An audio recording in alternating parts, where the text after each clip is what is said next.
บายดีสวัสดีทุกคนวันนี้พบกับพี่สมัยในแบบเกษตรกรทุกคนจะมาทอดหาต้นกล้วยเพื่อไปให้กับให้เป็ดเนาะให้เป็ดให้ไก่ทุกคน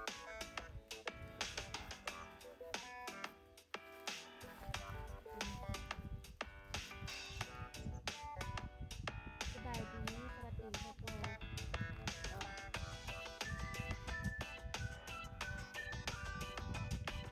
สบายดีสวัสดีกราบสวัสดีสบายดีทุกๆคนที่เข้ามารับชมรับฟังมาวันนี้ทุกคนอีสาวน้อยคนตื่นสวยจะมาเล่าประสบการณ์ให้ฟังทุกคนมันบ่มีอย่างมากมายประสบการณ์3 เดือนจากเกษตรกรที่ประสบภัยเนาะทุกคนจากเป็นเกษตรกรแต่ประสบภัยมากกว่าเนาะทุกคนเนาะประสบการณ์3 เดือนว่าการเลี้ยงเป็ดเลี้ยงไก่นะทุกคนประสบการณ์ว่า3 เดือนมันหลายบ่มันน้อยไปบ่นะทุกคนแต่ว่าอีสาน้อยก็มีเรื่องมาเล่าสู่ฟังทุกคนจากประสบการณ์3 เดือนนี่แหละว่าเฮาเจออย่างแน่เนาะทุกคนเนาะสำหรับมือใหม่สมัครเล่นอยากเลี้ยงเป็ดเลี้ยงไก่เศรษฐกิจพอเพียงหลังจากเกษียณเนาะทุกคนบ่เกษียณก็เลี้ยงได้เด้อทุกคนแต่ว่าขอต้นทุนที่หลายเนาะทุกคนเนาะมาฟังกันเลยทุกคนจาก3 เดือนว่าเฮาเจออย่างแน่เนาะแล้วเขาต้องปรับอีกอย่างแน่ทุกคนก่อนอื่นเบิดอีสาวน้อยก็ได้เป็ดได้ไก่ได้แม่พันธุ์นี่จากเอื้อยกับจากแม่เนาะทุกคนเนาะที่เพิ่นแบ่งให้เนาะที่เพิ่นแบ่งให้เฮามาเลี้ยงเนาะโดยบ่ได้ตั้งใจว่าจะเลี้ยงเนาะทุกคนเพราะว่ามันเปื้อนมันนึ่งมามันสกปรกแหละทุกคนเพิ่นก็มักสะอาดบ่ดอกเพิ่นเองเพิ่นก็สกมกเนาะแต่เพิ่นก็บ่มักสกมกหลายนะเพิ่นก็มักความสะอาดอยู่จ้ะเนาะนี่ทุกคนจะมาเล่าสู่ฟังจาก3 เดือนนะทุกคนนะที่อีสาวน้อยประสบมานะทุกคนเนาะมาเฮาก็มาจากเศรษฐกิจพอเพียงเลี้ยงเป็ดเลี้ยงไก่ไว้บริโภคภายในครอบครัวทุกคนแต่เลี้ยงไปแล้วเนาะบาดนี้มันก็บริโภคบ่ทันแม่นบ่จำเป็นก็ต้องขายไปนี่ขั้นขายเนี่ยมันก็บ่ได้ว่าพอขายได้ทุกคนมันน้อยเดียวมีไก่แม่พันธุ์เนี่ยประมาณ3 แม่พันธุ์เนาะที่มันฟักไข่และออกลูกมาแล้วก็มีเป็ดแม่5 แม่พันธุ์ทุกคนตัวผู้นะมีย่างแล้วตัวผู้เนาะไก่ตัวผู้1ไก่เป็ดตัวผู้1เนาะเพราะว่าตัวผู้นี่จะบ่หลายเอาไว้หลายบ่ได้ตัวผู้เพราะว่ามันจะตีกันมันจะสวบกันนะทุกคนก็เลยไว้แค่นี้และทีนี้ทุกคนไก่นี่มันฟักได้ดีดูทุกคนสมมุติว่ามันออกไข่มา15 หน่วยมันฟักมาได้14หรือว่า13เสียไป2เสียไป3เนาะจะเป็นไข่เสียประมาณนี้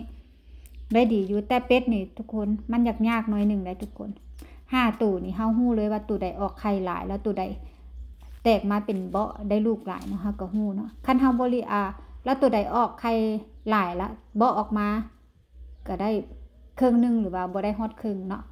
เฮาก็ฮู้อยู่แต่ว่าเฮาก็ตัดออกบ่ได้เพราะว่าเฮาก็เลี้ยงผสมผสานกันเนาะทุกคนตัวได้แน่ตัวบ่ได้แน่มองนี่แหละมันก็คือต้นทุนของเฮาทุกคนเอ้ย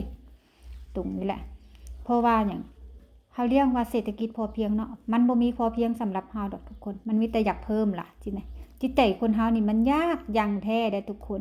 บ่มีคำว่าพอเพียงเลยขนาดตู่สะน้อยเองยังเฮ็ดแบบยากนะเฮ็ดบ่ได้แบบว่าคล้ายๆว่าสิพยายามเฮ็ดให้สำเร็จก็บ่ได้สำเร็จดอกสิพยายามเฮ็ดให้รอดนะมันก็ยังยากเลยทุกคนทีนี้ปัญหาก็คือว่าเศรษฐกิจพอเพียงมันบ่พอเพียงเนาะเฮาก็เลยเพิ่มปริมาณเนาะเพิ่มปริมาณโดยบ่คำนึงว่าต้นทุนมันต้องใช้ต้นทุนทุกคนถามว่าสถานที่เหมาะสมบ่ก็เหมาะสมเพราะว่ามันก็ถือว่าอยู่ในสวนเนาะระดับหนึ่งเนาะมันก็ส่งกลิ่นเหม็นถึงเขาบ่ก็คันเฮาบ่อนามัยแน่มันก็ส่งกลิ่นถึงเพิ่นเนาะมาประสบการณ์ตัวนี้เด้อทุกคน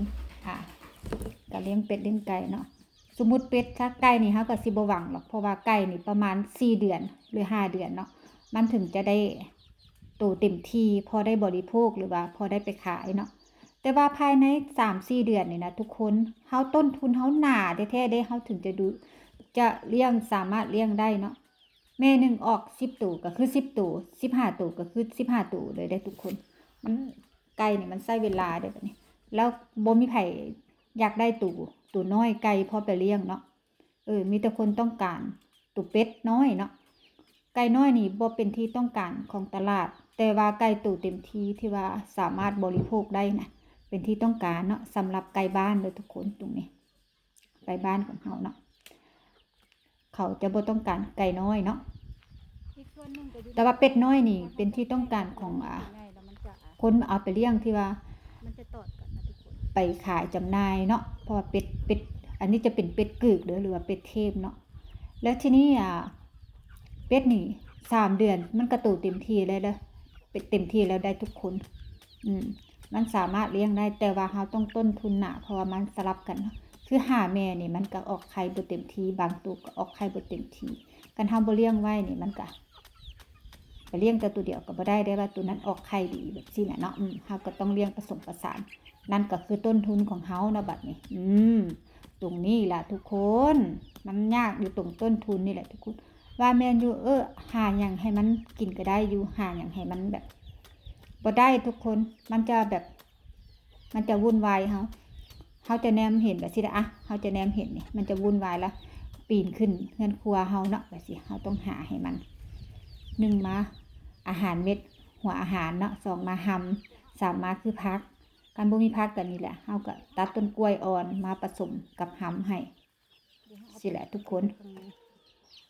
แล้วบัดนี้สมมุติว่าไก่เนาะอันนี้บ่สมมุติเลยไก่เสื้อมันสิใหญ่เนาะโตเต็มที่ก็ประมาณ4 เดือนพอได้บริโภคหรือว่าพอได้จำหน่ายได้เนาะนี่แหละภายใน4 เดือนนี่แหละทุกคนเฮาต้องใส่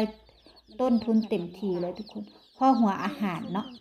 หัวอาหารเป่านึงก็300,000กว่าแล้วทุกคนแล้วมาบวกหำอีก10,000เนาะทำตอนนั้น10,000ก็เลี้ยง3 เดือนนะเริ่มเลี้ยงนะก็เริ่มเลี้ยงนะ10,00045,000ตกมาเข้าเดือนที่2 10,000เนาะ10,000กับ12เลย10,000 50,000แล้วทุกคนบาทนี้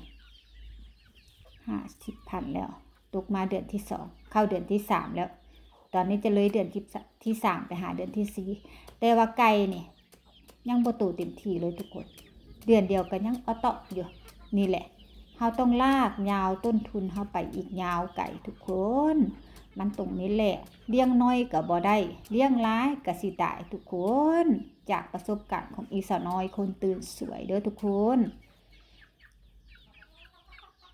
ว่าเศรษฐกิจพอเพียงในหัวเฮามันก็เลี้ยงสบายตัวอะไรประมาณนี้เนาะทุกคนมันบ่ได้สบายอย่างที่คิดเลยทุกคนถามว่ามันยากบ่มันก็บ่ได้ยากนะทุกคนถ้าเฮาแบบเตรียมพร้อมนะทุกคนแต่ว่าอีสาวน้อยนี่บ่ค่อยยังบ่เตรียมพร้อมจับพัดจับถูกทุกคนแล้วที่นี่เนาะกับสภาพอากาศนะทุกคนสมมุติว่าตอนนี้ก็บ่มีปัญหาทุกคนเพราะว่ามันบ่แม่นหน้าฝนถ้าเกิดเป็นหน้าฝนเนาะทีนี้มันก็จะเฮ็ดให้ฝนไข่มันเปียกไข่ได้บาดนี้ทุกคนนี่ล่ะแล้วทีนี้เฮาก็เก็บไข่บ่ได้เต็มที่เนาะเป็ดส่วนหลายเป็ดเด้อทุกคนมันจะมีปัญหากับเป็ดมันได้ราคาแต่ว่าเฮาดูแลมันยากถ้าเกิดเฮาบ่มีหังให้มันหรือว่าบ่มีคอกให้มันดีๆเนาะทุกคนตรงนี้ล่ะเฮาต้องเตรียมพร้อมเด้อทุกคนสำหรับมือใหม่เนาะส่วนสำหรับสาวน้อยว่าจะเลี้ยงบ่ในอนาคตต่อไปคิดว่าน่าจะเลี้ยงแต่ตอนนี้3 เดือนนี่รู้สึกว่ามันจะแบบประสบภัยแล้วทุกคนต้นทุนรู้สึกว่ามันจะล่อยหล่อไปขายเป็ดมา2 ชุดแล้วเนาะ2 ชุดแล้วได้นี่เลี้ยงมา3 เดือนขายมา2 ชุดแล้วเนาะยังซื้อหำเนาะกับซื้อหัวอาหารยังบ่พอต่อไปได้ทุกคนมันต้องยกต้นทุนเจ้าของอีกก่อนทุกคนตรงนี้แหละสถานที่เฮาเหมาะสมทุกอย่างเหมาะสมอยู่แต่ว่าต้นทุนโดยทุกคนนี่ก็พักคือกันทุกคนหน้าหนาวแม่นอยู่เฮาปลูกผักสามารถปลูกผักได้แต่ว่าเฮาก็ปลูกบ่ทันกินบ่ทันให้เป็ดไก่กินอ่ะทุกคนมันหลายตัวถึงว่าบ่ฮอด100นี่ทุกคนแต่ว่ามันก็กินเต็มที่ได้ทุกคนคันบ่กินเต็มที่มันจะวุ่นวายได้ทุกคนออกมาลูกบรรจุนผู้ใดมีประสบการณ์หยังก็เล่าสู่กันฟังได้เด้อทุกคนผู้ใดมีคำแนะนำเนาะคนเกษตรกรเนาะผู้เป็นเกษตรกรเลี้ยงเป็ดเลี้ยงไก่ที่ว่าเพิ่นมีประสบการณ์นะก็แนะนำได้เด้อทุกคนจากสาวน้อยเรามานี่ก็ กะทุกคนก็มีความคิดเห็นแนวใดกะแนะนำกันได้เด้อทุกคนอาจจะว่าแค่3 เดือนมันก็น้อยเกินไปแล้วที่จะมาเล่าสู่กันฟังสำหรับสาวน้อยว่ามันเฮาเจอประสบการณ์แบบนี้เนาะทุกคนเนาะแล้วก็ยังจะเจอเรื่อยๆไปได้ทุกคนมันเป็นเข้าเดือนที่4แล้วยังจะจกต้นทุนตัวเองต่อไปทุกคนกลัวมันจะได้บริโภคหรือว่าจำหน่ายได้เนาะเลี้ยงน้อยก็เป็นปัญหาเลี้ยงหลายก็เจอปัญหาใหญ่อีกทุกคนฝากเป็นกำลังใจให้อีสน้อยคนตื่นสวยในเด้อทุกคนขอบคุณทุกกำลังใจนี่เด้อทุกคนเอาตะนางดำมาตีกอกครัวเจ้าของบ่ให้ไก่มันปีนขึ้นมา ขังเจ้าของแล้วบ่แม่นขังเป็ดขังไก่ได้ทีนี้จังสิตัวทุกคนเฮา จากขังเป็ดขังไก่ขังเจ้าของดีกว่าขอบคุณทุกกำลังใจที่เสียสละเข้ามารับชมรับฟังเข้ามาแล้วฝากกดไลค์กดซับกดหัวซิงไข่ให้อีสน้อยคนตื่นสวยพบกันใหม่คลิปหน้าเด้อทุกคนฝากเป็นกำลังใจให้กันด้วยนะขอบคุณมากๆคลิปนี้ลาไปก่อนแล้ว